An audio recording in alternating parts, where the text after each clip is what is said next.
Boa noite, meus irmãos. Nós vamos iniciar mais um estudo bíblico, mais uma escola bíblica dominical, onde nós estamos estudando a respeito da santificação. E temos algo a resolver, ficou de resolvermos mediante a questão material.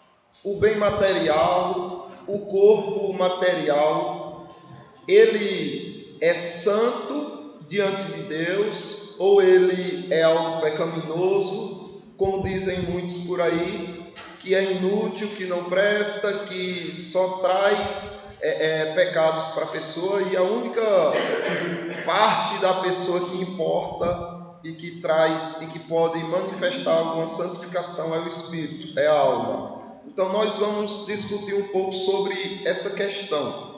Mas antes vamos buscar ao Senhor em oração, clamar a Ele que abençoe esse momento de estudo. Guilherme, nos conduz em oração. Sim, Pai querido, Pai amado, queremos te agradecer por esse momento de aprendizado. Que eu possa estar nos guiando, Senhor, pela tua palavra. Amém. Cada vez mais eu pedir, Senhor, te agradecer. Queremos te agradecer por esse momento. Em Jesus, amém. Amém. Meus irmãos, nós estamos com esse novo aspecto de estudo, onde não fica só eu aqui falando, trazendo alguma orientação. Um irmão de vez em quando estará comigo aqui para trazer também edificação para nós, informações, alguma coisa que ele conhece, alguma dúvida que ele tenha, mas que vai ser feita assim, nessa interação. E os irmãos aí também que estão diante de nós também podem fazer perguntas, acrescentar alguma coisa, questionar alguma coisa, fiquem à vontade. Antes de iniciarmos, como o Guilherme ainda não participou, eu queria que ele se apresentasse, dizendo há quanto tempo ele é cristão, quando foi que ele passou a se identificar como um cristão verdadeiro, porque tem gente que é cristão de berço, nasceu no lar evangélico, mas existe uma hora que a pessoa desperta assim e diz: eita, não, eu tenho que ter esse compromisso com Cristo. É justamente o dia em que Cristo passou a chamar essa pessoa, Guilherme, como foi tua conversão? Há quanto tempo tu é cristão? Desde que eu nasci, o senhor falou no isso evangélico, mas eu tinha 15 anos, 15 para 16 anos, eu tive uma missão de fé e ali eu vi que devemos seguir ao Senhor e tudo que a gente tem que fazer para a honra e glória dele. Ali eu vi que muitas atitudes que eu tive que tive que mudar e que não era certo. Desde então, eu tento sempre não pecar, mas infelizmente todo mundo é falho. Mas ali eu vi que a palavra do Senhor é o único caminho. Amém. Nós estamos vendo a questão da riqueza, dos bens. Ela é uma bênção ou ela é uma maldição? Ou ela não é nenhum dos dois? Tanto faz. O Senhor não vê interesse nenhum no que você tem, no que Ele te deu. Como é que deve ser a relação do crente com as posses? Devemos trabalhar para sermos ricos ou só para possuir aquilo que é necessário? O que é que vocês acham, irmãos? Eu acho, irmão, que ser rico, farto, não tem problema.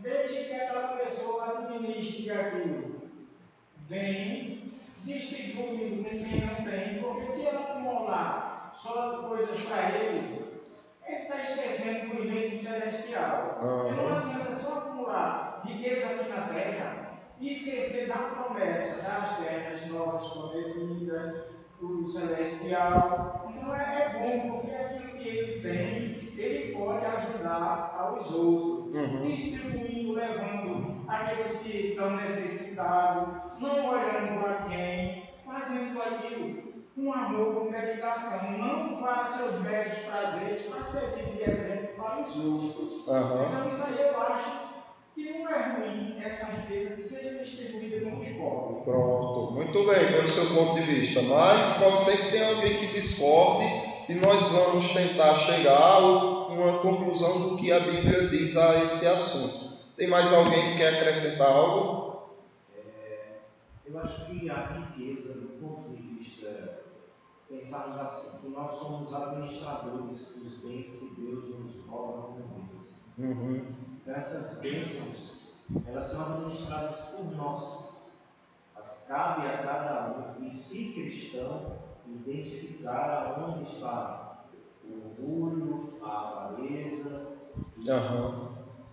com isso utilizar os bens dados a nós para administrar em favor daqueles que precisam, em favor da igreja, em favor de si, e em favor de todos aqueles que clamam. É mais ou menos aí, saber administrar aquilo que Deus nos dá. Ou seja, a sua ideia bate muito com a do irmão Lorivaldo. Tem alguém que discorda aqui, que tem algo... Eu penso também da mesma forma. Porque se assim, se Deus dá um pouco para a gente tem que saber administrar e devolver aquilo que é dele. Mas também se ele dá muito, a gente também tem que saber administrar e dar de volta tudo que é dele. Então, independente de ter pouco ou muito, foi tudo ele que nos deu. Então, a gente tem que procurar a devolver ao Senhor aquilo que ele nos dá. Muito bem, então estou vendo que as ideias batem um pouco uma com a outra, não é? A Confissão de Fé de Westminster a respeito da santificação, capítulo 8, seção 2, 1 e 2 diz assim: esta santificação é um homem todo, não é só na alma a santificação que o Senhor concede, é no homem todo, na pessoa por completo. Porém, imperfeita nesta vida, nós já vimos isso, ainda persiste em todas as partes dele, resto de corrupção, e daí nasce uma guerra contínua e irreconciliável, a carne lutando contra o espírito e o espírito contra a carne. Isso não quer dizer que o corpo não presta, a matéria não presta, não é isso. Se há uma guerra, é porque há uma guerra por uma restauração, há uma guerra por uma conquista. Você não vai guerrear contra a carne para não vencer. Se você vencer a carne, o que vai restar no corpo? A santificação, o compromisso para com Deus. Aí nós lemos o texto onde João, na sua terceira epístola, faz um voto bem curioso. Ele diz assim: amado, falando de Gaio, amado, acima de tudo, faço votos por tua prosperidade e por tua saúde, assim como é próspera a tua alma. Ele estava fazendo votos pela prosperidade espiritual e saúde espiritual de Gaio. Por que estava? Veja bem, ele até faz uma comparação. Ele diz: olha, eu estou fazendo votos pela tua prosperidade e pela tua saúde, da mesma forma como já é próspera a tua alma. Então, ele olhava para a alma de Gaio e via que era uma alma. Ele olhava para a vida física de Gaio e via que era uma vida. Oi? Próspera? Não. Pobre. Se ele estava fazendo votos para que Deus fizesse ele próspero de saúde e dinheiro, é porque ele não tinha. Ou, como a irmã disse, até podia ser que tivesse. Mas o que João queria era que ele fosse sempre rico de dinheiro e de saúde. Porque João faz algo tão inusitado. Faz um voto a Deus para que Gaio tenha dinheiro e tenha saúde. Porque na alma ele já é rico. Na alma ele já é rico. Se ele é rico na alma, ele pode ser rico externamente. Uma pessoa que é pobre de alma, tu acha, Guilherme, que, digamos que ele olhasse para a alma de, assim, visse o testemunho de Gaio e o testemunho de uma alma pobre, tu acha que João faria esse voto para que Gaio fosse próspero de dinheiro e de saúde? Tu acha que ele faria? Não, eu acho que ali ele não seria próximo com Deus. Se ele ali tem uma vida medíocre, ele não é próximo com o Senhor, como ele vai ser próximo se ele tiver todas as condições de ter uma vida ali boa, se nas dificuldades ele não está com o Senhor? A gente deve ser temer ao Senhor, mas outras mais fortes, né? Os tempos bons, os tempos ruins. Então, o que estava acontecendo aqui, o contexto, é que João estava enviando alguns missionários para a igreja, e a igreja onde Gaio congregava, e que Diótrefes era o pastor. Só que quando esse pastor via que esses missionários chegavam, por ciúmes, algum motivo, ele não queria que esses missionários pregassem na igreja, entrassem lá, e aí expulsava esses da igreja. E esses missionários ficavam sem ter onde se amparar. Aí Gaio olhava e dizia: não vou deixar uma injustiça dessa acontecer não, venha para minha casa, e botava os missionários na casa dele. Ou seja, dava o sustento a esses missionários para se manterem lá, ajudando os irmãos. E quando Diótrefes, o pastor da igreja, ficava sabendo que isso estava acontecendo, expulsava. Aí já mostra a riqueza do espírito dele, como era grande o espírito. De quem? De Gaio ou do pastor Diótrefes? Não, de Gaio. De Gaio, Justamente. E a alma de Diótrefes? Era pobre. Entendeu? Pobre de esmola. Por isso que em vez de João fazer uma oração ou um voto para que o pastor Diótrefes seja rico financeiramente, pelo contrário, ele lança imprecações, né? Como que castigos, dizendo que vai puni-lo e tudo mais. Mas veja só, Provérbios o que é que diz? Para complicar um pouco a situação. O sábio, ele diz isso aqui, ó: 2 coisas te peço, não as negue, antes que eu morra. Afasta de mim a falsidade e a mentira. Não me deis nem a pobreza, nem a riqueza. Dá-me o pão que me for necessário, para não suceder que, estando eu farto, te negue e diga: quem é o Senhor? Ou que, empobrecido, venha a furtar e profane o nome de Deus. E agora, Provérbios 30, do 7 ao 9.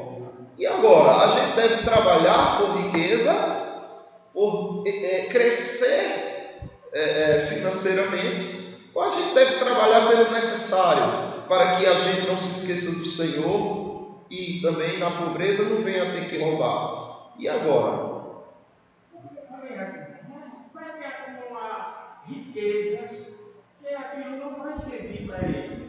Então é melhor que seja necessário que ele possa ficar farto e possa ajudar os outros. Porque se ele ficar numa extrema pobreza, como ele vai poder ajudar? Então, passar a ter mais do que o necessário já seria pecado. Não. Eu acho que vai. Não, todo mundo quer ter uma casa bonita, uma casa arrumada. Acabou de chegar uma visita, se sentir orgulhoso. Concorda com a irmã, Guilherme? Eu acho assim, o exemplo de Gaio, ele tinha poucas condições, mas independente ele ajudava os irmãos. Se ele tivesse uma condição melhor, eu acredito que ele faria bem mais do que ele tinha ali, e não só o necessário. Porque como que ele já tinha, ele já ajudava. Como se ele tivesse mais condições, ele estaria, de acordo com o que a gente vê, ele estaria disposto a dar mais do que ele tem. Então, se ele tem o necessário ou não, ele está disposto a dar mais do que ele recebe. Diga, irmão. Esse ensino de Provérbios vai exatamente com aquilo que Jesus nos ensinou na oração. Pai nosso que estás no céu. Aí chega na parte do pão, dá-nos hoje. E também com o que Paulo fala, né? Contentai-vos com o que tendes, né? Se alegrem com aquilo que vocês têm. Agora, a questão é o seguinte: por que ele diz? Porque aí é o pedido de alguém mais sábio, que até hoje sai de alguém. Um instituto cara mais sábio, impedir que sair. Porque isso aí fecha todo no Deus do ser humano. Porque quer saber quem é o homem, depois ele. Quer saber quem é o cara, quando ele tiver pobre e ele vive. Ele pode ser bem, pode ser bom. Entendeu? Aí o que é que acontece? A Bíblia mesmo ali no provérbio diz que os amigos pobres do rico, eles têm vergonha quando ele enriquece. Ele tem vergonha dos seus amigos pobres, todo rico. Mas vamos pegar nesse ponto. Não, aí Paulo diz o seguinte: olha, os que querem ficar ricos, a tentação, cilada, em muitas concupiscência insensata, tendenciosa, as quais se afogam os homens, né? Em ruim e perdição. Aí está correto. Justamente, está correto. Que deu meio para que ele. Pronto, tudo bem. Porque existe muitos homens na Bíblia que pronto. Isso significa que toda pessoa que tiver além do necessário, que tiver riqueza, é um infiel ao Senhor? Ou é possível ter algum rico fiel ao Senhor? Como tem pobres? Existe pobre que é rico de espírito. Certo. E rico que é pobre de espírito. Então não seria pecado você olhar e dizer: eu vou trabalhar para ter muito mais do que eu tenho, para ajudar as pessoas, para também dar um conforto melhor para a minha família, para ter uma atenção melhor. Então, mas aqui, ele está dizendo que, olha, não me des a riqueza. Por que é pecado? Não, veja. Porque ele está dizendo, no caso dele, ele está se dizendo assim: porque eu não resisto essa riqueza. Pronto, isso aí, veja. Isso. E outra coisa, ele está dizendo que cada um tem que ter cuidado e se policiar naquilo que é. Quando Jetro chegou a Moisés e disse: olha, separa líderes que não sejam avarentos, que não amem a riqueza. Veja, quando você ama a riqueza, não peça ela. Se você amar a riqueza, não peça, porque ela vai destruir a sua vida. É isso que Agur está fazendo. Ele fez uma análise de sua vida e disse: eu não vou, eu acredito que eu não me garanto se eu tiver riqueza, então Senhor, não me dê, mas também não deixe eu na pobreza. Mas João já faz votos por Gaio, para que ele seja rico. Por quê? Porque ele via que Gaio não era apegado à riqueza, não se apegaria à riqueza, porque ele já gastava até o que tinha. Vamos ver outras questões aqui, por exemplo, em Lucas capítulo 8, do 1 ao 3. Aconteceu depois disto que andava Jesus de cidade em cidade, de aldeia em aldeia, pregando e anunciando o evangelho do reino de Deus, e os 12 iam com ele, e também algumas mulheres que haviam sido curadas de espíritos malignos e de enfermidades: Maria, chamada Madalena, da qual saíram 7 demônios, e Joana, mulher de Cusá, procurador de Herodes, Susana e muitas outras. Olha a potência, as quais lhes prestavam assistência com os seus bens. Então vejam, essas mulheres ricas estavam em pecado? Estavam corrompidas com sua riqueza? Não, estavam usando a sua riqueza para quê? Para o reino, para a obra, para Cristo. Então observe, o que você precisa fazer é trabalhar o seu coração para desapegar desses bens. Para onde inclina-se o seu coração? Isso mesmo. E se você percebe que você não consegue perder, se você só junta, se você é avarento, então ore e diga: Senhor, não me dê não, pelo amor de Deus, não me dê riqueza não, porque de fato você vai se afastar do Senhor. Mas se você percebe que aquilo que você tem, você já ajuda, já faz, trabalhe, peça, pode pedir. Ou então nós podemos orar por essas pessoas para que tenham mais, para que o reino seja mais assistido. Veja o que Paulo diz em 1 Timóteo, capítulo 6:10. E me digam se é ou não pecado a riqueza. Porque o amor do dinheiro é a raiz de todos os males. E alguns nessa cobiça se desviaram da fé. E a si mesmos se atormentaram com muitas dores. Aí Iago diz: Senhor, não me dê, eu não quero me desviar. Então, o dinheiro é a raiz de todo o mal na terra ou não é? Presta atenção. O que é que você acha? Eu acredito que assim, independente de você ter muito ou pouco, se você for ter o amor ao dinheiro, você vai pecar, independente. Você pode ter muito, pode ter pouco. Você pode ser rico, você pode ter só o necessário. Independente, você vai pecar. Agora, se você é uma pessoa que não é apegada ao dinheiro, faz as obras do Senhor, você pode ter pouco e você vai fazer obras. Você pode ter muito, você vai continuar fazendo obras. Isso é interessante. Foi bom Guilherme tocar nesse ponto, porque me lembrei do ocorrido do jovem rico, do homem rico, né, que chega para Jesus e diz: Senhor, o que faço para ser salvo? Obedece, honra teu pai e tua mãe e tal. Isso eu faço desde cedo da minha vida. Aí o Senhor disse: então faça o seguinte, pegue tudo que você tem, dê aos pobres, depois vem e me siga.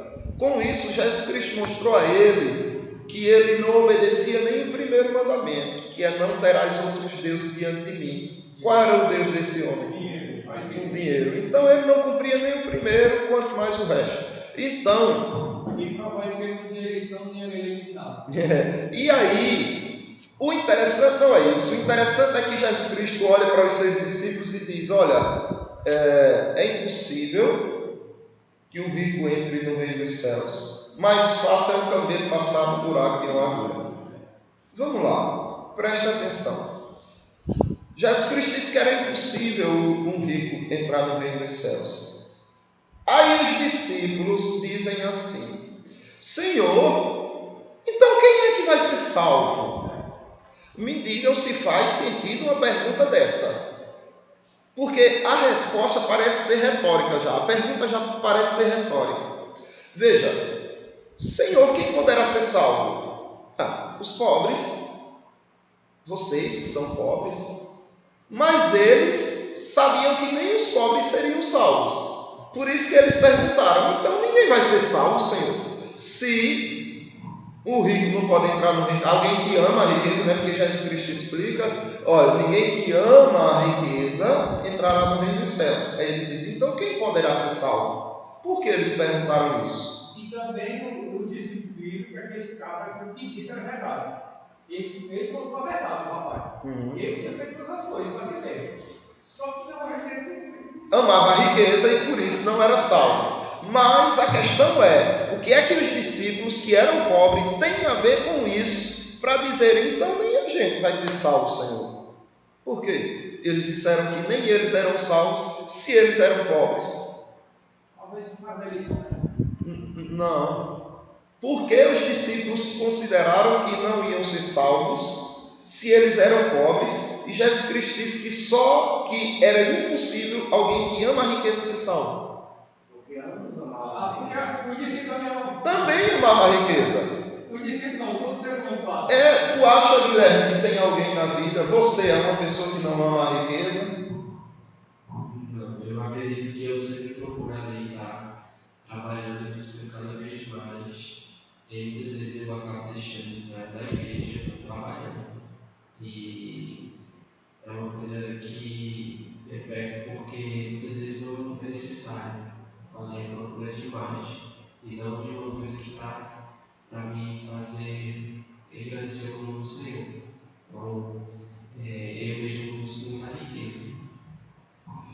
Isso, veja, quando o Guilherme falou aqui, olha, não são só os ricos que amam a riqueza, os pobres também amam a riqueza, só que não têm. Eles cobiçam, eles desejam a riqueza também. Porque é uma pessoa pobre, você não tem, porque você não.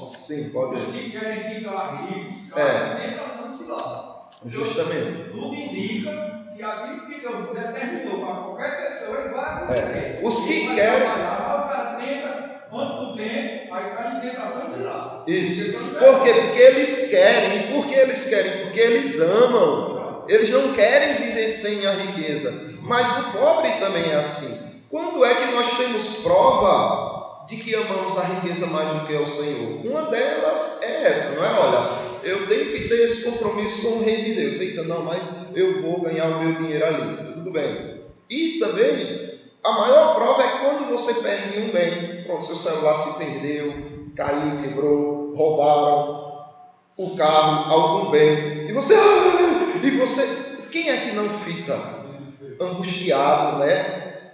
Quem é que não fica? Isso já é uma prova de que só esse... Eita, mas rapaz, aonde eu botei? Esses dias a gente saiu daqui mal. Não foi nem por causa de um bem material, foi por causa de uma chave, né? Eita, irmão Júnior, levou a chave para casa, perdeu. Eita, será que foi? Será que não? E a gente saiu um pouco abatido daqui, amando bens materiais. Então, todo ser humano ama o que é material, ama o que é a riqueza. Sim, pode falar. Há poucos meses eu fui roubada. Me levaram tudo. Inclusive me levaram uma coisa, eu tinha um amor muito grande, era um mês que eu tinha cedo. E eu tinha um amor muito grande, era de amarrar meu cabelo. E me levaram tudo, me levaram tudo, me deixaram a zero dentro do meu guarda-roupa. Não me deixaram nada. Mas Deus me sustentou e eu disse assim: o Deus que me deu é o mesmo Deus que vai me dar de novo. E o meu marido. Porque eu nunca vi um homem de uma fé tão inabalável como é a dele. Ele se meteu, não fala, fica calado, não vi nada. Eu fiquei com raiva dele, fiquei com ódio dele, fiquei com raiva. Aí depois Deus foi acalmando meu coração. Eu disse assim para mim: meu Deus, foi o Senhor que me deu. E o Senhor vai me dar de novo. Agora, só que ele não entendeu que o meu desespero foi porque me roubaram mesmo. Mas meu desespero. É a injustiça, né? A indignação. Meu desespero maior foi por saber quem mandou me roubar. Foi Deus, né? Isso aqui me mata. Quem mandou foi Deus. Foi. Não, Satanás não pode nada, não. Mas... morreu 10 estados esse dia. Eu fiquei morrer 4. Aí quando ela me encontra aqui, glorificado seja o nome de Jesus. Amém. Liguei com a televisão, graças a Deus. A gente tem que ter esse desapego, sabe? Só que, por mais que a gente tenha esse desapego, tem alguma coisa que a gente é apegado. Não tem esse que não seja. Tem alguma coisa. Não, digamos que a gente... Não, eu não estou lembrando. Você não está lembrando. Mas no dia que Deus tirar isso, você se aperreia, sabe? E irmã, quem mandou foi Deus, sabe? Deus mandou Satanás usar os servos dele para roubar a senhora. Porque Deus quer trabalhar no seu coração de tal forma que a senhora seja forte e aprenda a dizer: o Senhor me deu, o Senhor tirou. Bendito seja o nome do Senhor. Como o irmão Lorivaldo. Eu só reclamei quando eu fiz isso. O mesmo Deus que me... Mas foi tribulação que me levou. Até documento, até os documentos antigos. Documentos eu guardava Eu só vi o irmão Lorivaldo um pouquinho aperreado quando a chave daqui perdeu, né? Estava aqui, não sei o que. E estava lá. Mas observe, sempre tem alguma coisinha que tira a nossa paz, né, com Deus. Mas isso é uma coisa que não era para você não. Não. Porque a Bíblia diz que o irmão lá, nosso pai na fé, ele descansava das promessas de Deus. Agora veja. Agora veja, nós pecamos e afligimos nossa alma por alguma coisa nesta vida. Perdemos a nossa paz, ficamos ansiosos por alguns momentos. É um erro. Agora, eu pergunto para vocês, diante dessa situação do rico que negou a Cristo por causa de sua riqueza, e dos apóstolos que disseram: Senhor, se quem ama a riqueza vai para o inferno, e é impossível impossível ser salvo, quem vai se salvar? Aí eu pergunto para vocês, e o que é que a gente está fazendo aqui então? Porque eles continuaram seguindo a Cristo, sabendo que é impossível serem salvos, porque amam a riqueza, e porque nós sabemos que amamos o material, ainda seguimos a Cristo. Por quê? Oi? Sim, e ele deu a resposta. Qual foi a resposta que ele deu quando eles disseram: Senhor, se é impossível ser salvo quem ama a riqueza, quem poderá ser salvo? Jesus Cristo disse o quê? Entendeu? O que é impossível para vocês, pequeninos, é possível para o Pai.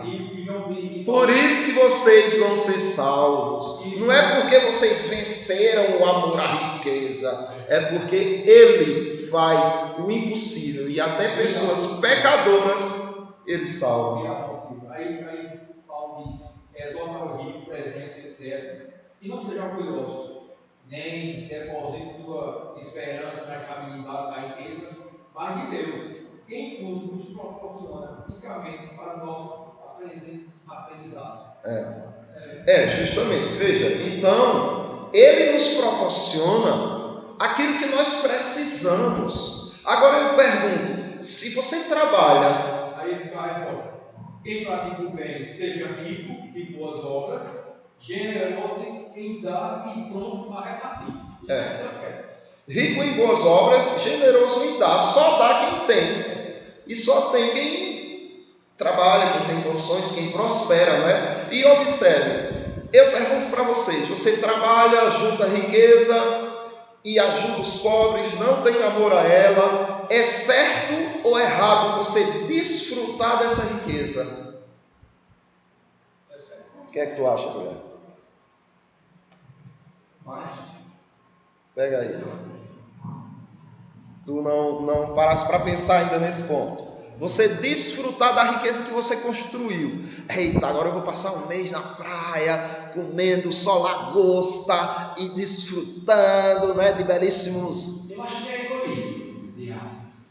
Porque depende de você estar ali aproveitando, se você, por exemplo, tirar o seu mês para estar na praia, se você vai para lá e só comer isso que você tem, você vai estar pegando. Agora, se você entender, você vai, e mesmo ali se você esquece de quem lhe deu aquilo ali, eu acho que você pode sim. Entendi. No caso, o erro está não em você desfrutar daquele mês de prazer, mas em desfrutar esquecendo do Senhor, não é? Pronto, então se você consegue desfrutar, glorificando a Deus por aquilo ali, né, com o seu testemunho, com o seu prazer, todos concordam com isso ou não? Sim, a Bíblia diz: come teu pão e bebe teu vinho com alegria, porque o Senhor vai se agradar de ti. Eclesiastes capítulo 5, versículo 19. Quanto ao homem, a quem Deus conferiu riquezas e bens, e lhe deu poder para deles comer, e receber a sua porção, e gozar do seu trabalho, isto é dom de Deus. Ele quer que você desfrute do que Ele te deu, o que Ele não quer que você se esqueça dele, o que Ele não quer que você se esqueça do necessitado, o que Ele não quer que você use essas coisas para o reino das trevas. E mais, no versículo 18 ele diz: eis o que eu vi, boa e bela coisa é comer e beber, e gozar cada um do bem de todo o seu trabalho, com que se afadigou debaixo do sol, durante os poucos dias de vida que Deus lhes deu, porque esta é a sua porção. Então Deus deu para você, Deus abençoou o teu trabalho e disse: tome frutos desse trabalho, agora desfrute. Quando você não desfruta, fica acanhado no canto, você está pecando. Está pecando. Não foi. Muito bem, Antônio, está pecando. E nem desfrutou. Justamente, avarento, egoísta. É aquele homem rico, não é, que juntou em celeiros não desfrutava, só trabalhava. Quando ele juntou e encheu o celeiro todo, o que ele fez? Vou trabalhar mais, derruba esses celeiros tão pequenos, vamos fazer 2 vezes maiores. E começou a trabalhar de novo. Quando estava terminando, ei, hoje é o dia do acerto de contas. Mas era hoje que eu ia desfrutar. Pegou porque não desfrutou. Entendeu? Então é para desfrutarmos. Por quê, pessoal? Veja, todos nós precisamos de descanso. A gente tem um dia da semana para descansar justamente por isso, porque o corpo não aguenta. Às vezes a mente está tão atarefada, de tantos afazeres, tantas coisas, aí Deus diz, olha meu filho, toma aqui esse extra, toma essa promoção, e você recebe e diz, ai, vou guardar. Não, será que Ele não está te dando para você ir para um lazer, para você aliviar sua tensão, para você voltar com suas energias recarregadas? Ele não está te dando porque sem isso você não serviria a Ele. Ele está te dando é porque sem isso o seu corpo não suportaria. Não é a sua fé, mas o seu corpo. Então, quando nós temos que ter um lazer, um momento de descontração, ou comer coisas boas e tal, é porque Ele está dizendo, olha meu filho, já fizesse tanto, trabalhasse tanto, dê um descansinho ao seu corpo, dê um prazerzinho, não é? Então, veja. Luiz que vai passar 70 anos para viver, para aprender, para respeitar a obra de Deus, e Deus diz, olha, a cada 7 anos há um descanso na terra, um bocadinho feliz. Justamente. Deus foi bem sincero, não quero descanso na terra. Morreu todo mundo, 70 anos na Babilônia, vocês aprenderam. E não aprenderam a Bíblia, não aprenderam. Não é? E que a gente não siga o mesmo exemplo. Veja o que diz Eclesiastes capítulo 11, do 9 ao 10. O que Deus quer de nós está resumido aqui, irmãos. Veja o que Deus quer de nós. Alegra-te, jovem. Então a ordem é o quê? Alegrar-se. Mas é só o jovem? Não. O apóstolo Paulo diz para a igreja, alegrai-vos no Senhor. Outra vez digo, alegrai-vos. Então alegra-te, jovem, na tua juventude. E mais, recreie-se o teu coração nos dias da tua juventude. Divirta-se nos dias da tua juventude. Anda pelos caminhos que satisfazem ao teu coração e agradam os teus olhos. Né? Eva olhou e disse, nossa, essa árvore é boa para dar entendimento e árvore saborosa aos olhos. Então, mas é o que Deus está dizendo.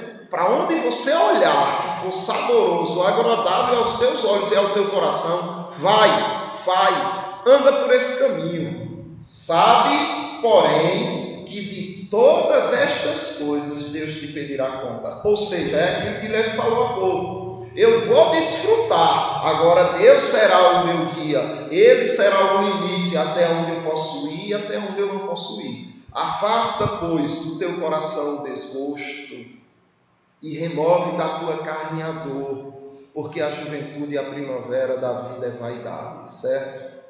Então é assim que devemos viver.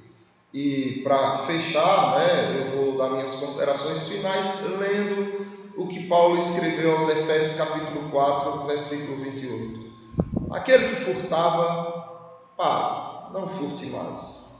Antes, trabalhe, fazendo com as próprias mãos o que é bom, para que tenha, não só para si, para que tenha mais do que precisa, para que tenha com que acudir o necessitado. Então você vai trabalhar para o que você precisa, e mais do que aquilo que você precisa, para que se surgir um necessitado, você possa socorrê-lo, não é? Ok? Guilherme quer dar uma consideração final aí? Mas dê pelo menos uma boa noite para nós, né? Uma saudação.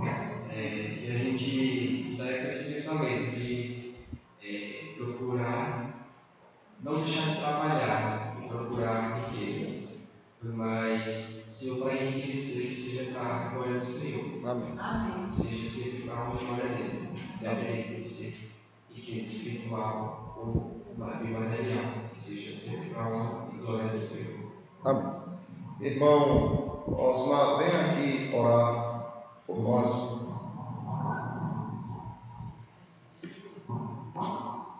Senhor Deus, Pai de misericórdia, que nesta noite possamos entender a tua palavra, que aquilo que temos buscado em si é o teu conhecimento, o teu proceder na palavra, através da Bíblia, dos teus ensinamentos, dos teus mandamentos, dos teus estatutos, de tudo aquilo que está designado para nós. Amém. Sabemos de todas as coisas, elas estão sendo consideradas para aqueles que amam a Deus e que estão profundamente ligadas através desse sentimento de humildade e que possam estar caminhando sem buscar com avareza, sem buscar com ira, raiva, rancor, ambição desmedida, o pão, o sustento para o seu dia a dia. Tua perfeita oração, ensinadas a todos nós, nos diz que temos que buscar o pão nosso de cada dia. Amém.